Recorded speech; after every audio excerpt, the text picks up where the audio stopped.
fait le tour de nos correspondants cette semaine pour savoir comment se passait dans le pays où ils habitent actuellement. Eh bien, c'était au temps du mur, hein. Vous vous en doutez bien. À cette époque, il n'y avait pas une, mais deux Allemagnes, celle de l'Ouest, celle de l'Est, et au milieu, le fameux mur, un pays divisé, et puis une ville symbole de cette déchirure, précisément Amaury Guibert-Citroux, c'est Berlin. Bonjour Amaury. Alors, vivre à Berlin en 1985, ce n'était pas votre cas, mais vous vous êtes renseigné.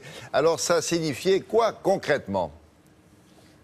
Bonjour William, bonjour à tous. Eh ben, en fait, tout dépendait de quel côté du mur vous vous trouviez. Ici, on est au bureau de France de Berlin. C'était Berlin-Est et de l'autre côté, derrière moi, c'était Berlin-Ouest. Et pour ceux qui vivaient de ce côté, c'était quasiment impossible d'aller de l'autre côté. Il fallait faire des demandes de visa, subir des interrogatoires de police. En fait, presque personne n'obtenait ces fameux visas, sauf les retraités. Les retraités, eux, pouvaient voyager tranquillement entre les deux côtés. Ce qui a donné cette blague assez populaire à l'époque en Allemagne de l'Est. On disait que ce pays était peuplé de gens qui n'avaient qu'une envie, c'était devenir vieux. Alors 1985, c'est une année de séparation en plus pour les Berlinois et c'est une année particulièrement douloureuse pour les paroissiens de l'église de la Réconciliation. Alors pourquoi je vous parle de cette église? C'est parce qu'elle se trouvait sur le tracé exact du mur et son histoire, vous allez le voir, résume parfaitement toute l'absurdité de cette séparation. C'est un reportage réalisé par Camille Wormser et Nicolas Mittauer.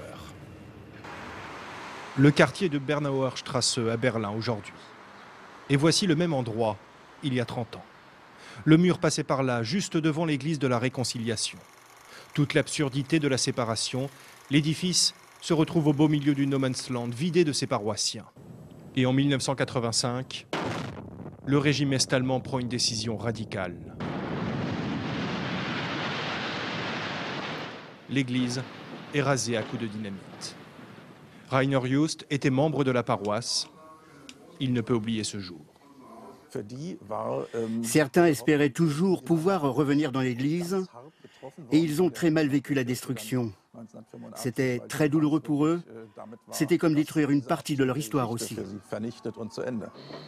Le mur est tombé et l'église de la Réconciliation a été reconstruite.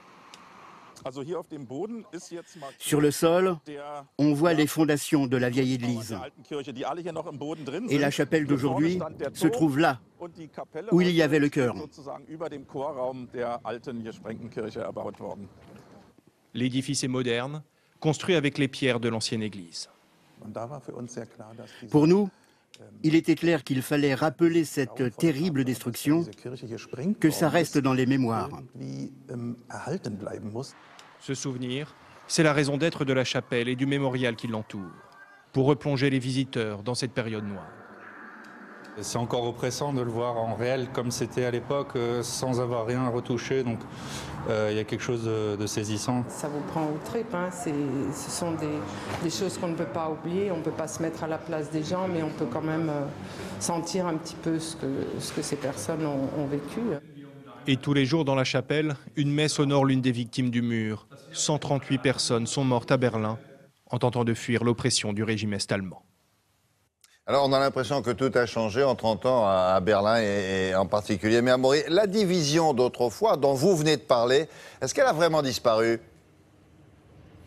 Alors sur le papier oui, parce que l'Allemagne est un pays uni, mais dans les faits c'est bien différent et il y a encore de grosses différences entre les deux parties de l'Allemagne. Le taux de chômage par exemple, il est presque 2 fois plus élevé à l'Est qu'à l'Ouest. Les jeunes qui habitent à l'Est n'ont souvent qu'une envie, c'est partir à l'Ouest où ils vont trouver à poste équivalent des salaires parfois 2 fois plus importants. Et je pourrais vous citer des dizaines d'indicateurs qui montrent encore ce fossé économique en fait qui existe entre l'Est et l'Ouest, et tout cela nourrit ce que l'on appelle ici l'ostalgie, c'est-à-dire la nostalgie de la RDA. Aujourd'hui, près d'un quart des anciens Allemands de l'Est disent regretter leur vie d'avant. Alors, ils ne regrettent pas le régime politique, cette dictature particulièrement dure, mais ils regrettent un mode de vie, un certain confort qu'ils connaissaient avant et qui a disparu avec la chute du mur.